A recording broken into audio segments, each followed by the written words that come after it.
فيديو مراجعة الريلمي سي 63، أقوى موبايل اقتصادي من ريلمي أو أشهر موبايل بيبيع عند ريلمي. الريلمي سي 63. طبعا لو عايز تشتري موبايل في حدود ال 6000 جنيه ومحتار تجيب ايه، فشوف الموبايل ده وتعالى اقول لك على عيوب المميزات اللي بيجي بيها الريلمي سي 63. اول حاجه واجمل حاجه اصلا في الموبايل اللي هنبدا بيها دلوقتي التصميم. عندنا 3 كاميرات في الظهر نفس شكل الايفون، والموبايل ده لو انت ماسكه حد شافك بيه من بعيد وتتكلم بيه مثلا غالبا هيعرف ان ده ايفون. تحسه كده ايفون 16 ايفون 15 حرفيا يعني. فيعني شكل اصلا الفئة دي معمول عشان حكاية شكل الايفون. عندنا هنا الكاميرات بارزة بروز قليل، بروز خفيف، وده عشان عندك الاطار اللي حوالين الكاميرات ده، الاطار ده اصلا بارز عن ظهر الموبايل. تلاقي الاطار هنا بارز عن ظهر الموبايل، فبروز الكاميرات مش كتير، وحتى بروز الاطار ده مش كبير فمش هيضايقك يعني. عندنا الخامات هنا بتيجي من نوعين، يا اما بلاستيك يا اما جلد. البلاستيك في اللون الاخضر من الموبايل، والجلد اللي جاي في اللون الازرق اللي معانا النهارده هو اسمه سيليكون بوليمر، اللي هو معروف يعني بالجلد. وتيجي تلمس الظهر كده هتحس انك لامس حاجه كده نوعا ما ايه، تديك شعور انك بتلمس جراب مثلا، اكن جراب مبطن كده، او شعور كده ايه يعني. هو مش جلد صريح او مش قماش، بس يعني ايه، من ملمسك كده هتعرف ان ده مش بلاستيك، دي خامة تانية. طبعا هو مش بفخامة الفئات العليا اللي بتيجي بالجلد، لكن انت اول ما تمسك الموبايل مش هيضايقك جدا الملمس ده. طبعا عندنا هنا زرار الباور، عندنا البصمة هنا في زرار الباور، زرار اللي بيعلي ويوطي الصوت. وعندك الناحية التانية هنا مدخل الشرايح، وعندنا من تحت هنا منفذ التايب سي الشاحن، والسماعات، ومنفذ ال3.5 مللي بتاع السماعات السلك. طبعا ده كويس ان لسه موبايل فيه 3.5 مللي ده. النقطة الجامدة هنا برضو في تصميم الريلمي سي 63 ان الموبايل هنا جاي بمقاومة الماء والغبار الاي بي 54. دي مقاومة لرذاذ الماء والغبار، اي مية خفيفة لو جت عليه هيعدي منها عادي جدا. وطبعا الموبايل زي ما انت شايف سمكه رفيع 7.7 مللي، فمسكته في الايد حلوة ومش هتضايقك. الموبايل بيجي بوزن 191 جرام، يعني هو الموبايل مش خفيف لكن مش تقيل التقل اللي هيرخم عليك. نروح بقى من قدام هنا، وعندنا شاشة كبيرة طبعا بالنوتش القديم للكاميرات، وعندنا حافة سفلية نوعا ما كبيرة هنا، ولكن ده طبعا عادي جدا في الفئة دي لان ده موبايل فئة اقتصادية.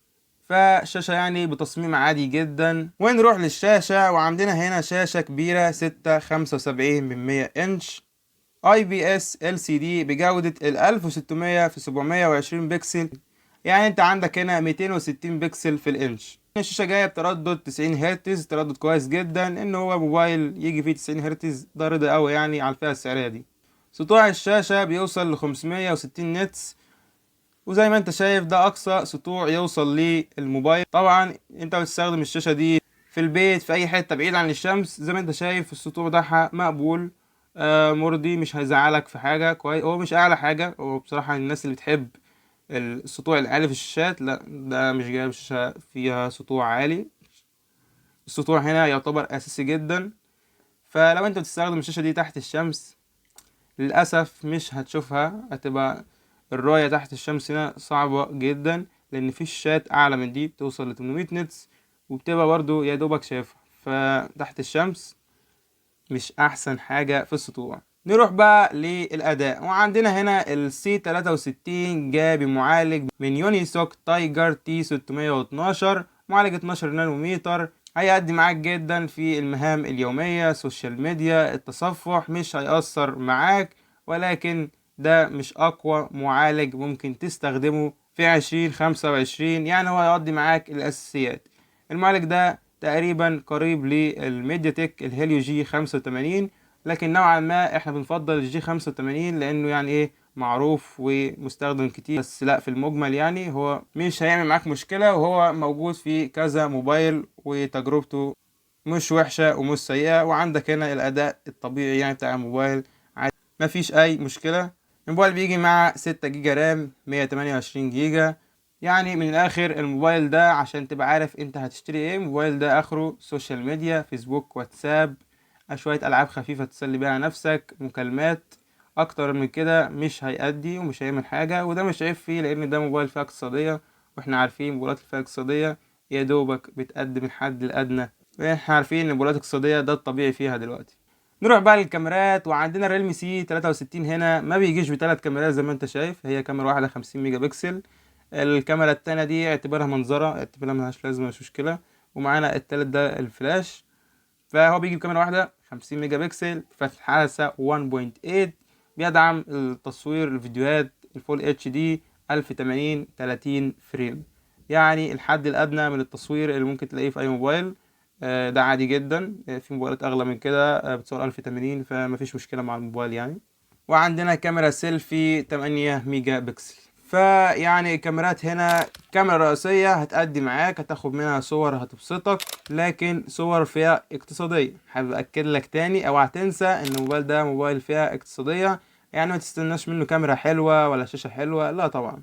بس يعني الكاميرا الرئيسية مقبولة وهتمشي بيها الحال، والسيلفي هنا برضو هو كويس، لكن طبعا نقدر نقول الجامد في الكاميرات هنا هي الكاميرا الرئيسية بالنسبة لسعر الموبايل وبالنسبة لكاميرات فيها اقتصادية.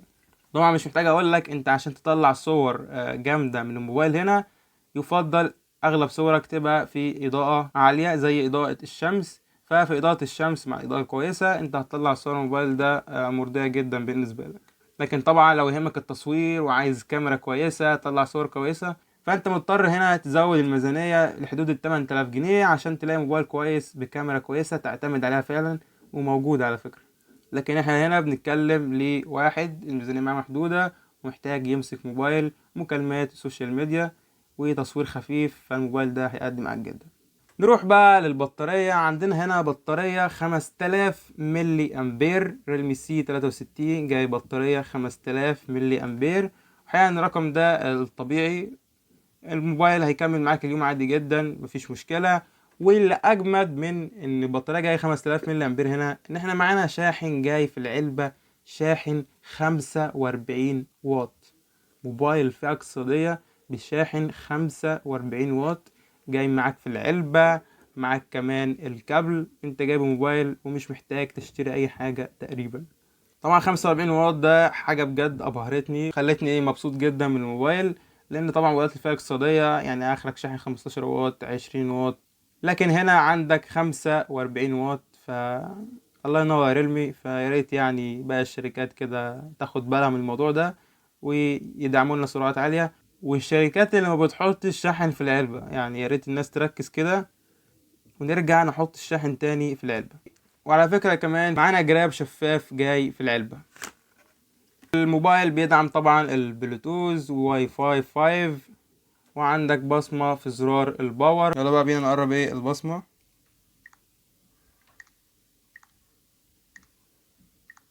يعني زي انت شايف البصمة سريعة، يعني هي بتاخد ثانية كده بس يعني ايه مرضية جدا يعني مش هتزعلك. فدي بقى تجربة البصمة، فتجربة مرضية جدا. نروح بقى للعيوب.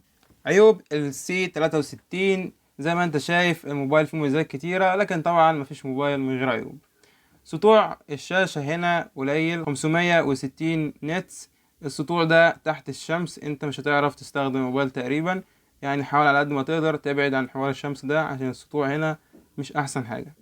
تاني حاجة انك عندك بيزل كبيرة تحت في الشاشة، كمان الشاشة جاية HD مش فول HD، ودي حاجة وحشة، ولكن لازم تبقى عارف ان اغلب الفئة دي جاية HD، ما عدا غير موبايل واحد من سامسونج اللي هو الاي 05 اس، ده اللي كان جاي بشاشة فول HD بلس. تاني عيب معانا هنا ان المعالج اللي جاي بيه موبايل هنا اليونيسوك تايجر تي 612 ده مش افضل معالج، وكنا نتمنى ان ريلمي هنا تستخدم معالج اقوى من كده، او على الاقل كنا نستخدم معالج من شركة معروفة زي ميديا تك الهيليو جي 85 مثلا. الفئة الاقتصادية دي اغلب الموبايلات جاية بالهيليو جي 85. او يا سلام بقى لو كانوا حاطين السناب دراجون 680 زي اللي جاي في الجالاكسي اي 05 اس. فنقطة الاداء هنا مش احسن حاجة، لكن هو هيقدم معاك في الامور البسيطة زي ما وضحت لك. العيب اللي بعد كده انك ما عندكش مايك اضافي لعزل الضوضاء، وده مهم جدا في تجربة المكالمات، ده مش موجود هنا. واللي بيقوم بالدور ده هو الذكاء الاصطناعي، هو اللي بيقوم بدور المايك اضافي لعزل الضوضاء. وطبعا لو انت معاك الريلمي سي 53 اوعى تبيعه او اوعى تغير الموبايل وتجيب السي 63، انك انت مش هتاخد اي فرق تقريبا غير التصميم الجديد ودعم شاحن اسرع ال45 واط. فلو معاك ال53 لا ما تغيرش، مش ده الموبايل اللي انت المفروض تغيره. والعيب اللي بعد كده ان تجربة الكاميرات السيلفي هنا مش احسن حاجة. الكاميرا السيلفي هنا لو انت بتحب تصور سيلفي كتير الكاميرا دي هتضايقك، هتحتاج تبقى في الشمس عشان تطلع صور مقبولة منها. نروح بقى للمميزات، وعندنا مميزات جامدة جدا في السي 63 هنا. واول ميزة انك عندك علبة متكاملة، علبة فيها الجراب، عندك كمان الوصلة بتاعة الشاحن، وعندك الشاحن ال45 واط موجود معاك في العلبة، وعندك كمان سكرينة بلاستيك موجودة على الشاشة. فحرفيا انت هتروح تشتري موبايل وتروح، انت مش محتاج تشتري اي حاجة تاني مع الموبايل. الميزة اللي بعد كده تصميم الموبايل اللي جاي بشكل الايفون. اي حد يشوفه من بعيد هيحس ان ده ايفون. الثلاث كاميرات، عندك كمان خامات من الجلد يديك فخامة كأنك ماسك موبايل غالي.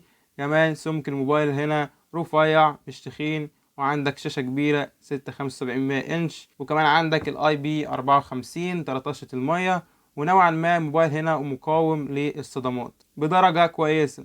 الخلاصة لو عايز موبايل فيها اقتصادية ما عندكش القدرة انك تدفع وتجيب موبايل احسن من كده في حدود ال6000 جنيه، فعندك موبايل هنا للمكالمات تمام، شبكات كويسة، شاحن سريع، بطارية كبيرة، وكاميرا رئيسية هتمشي معاك الدنيا.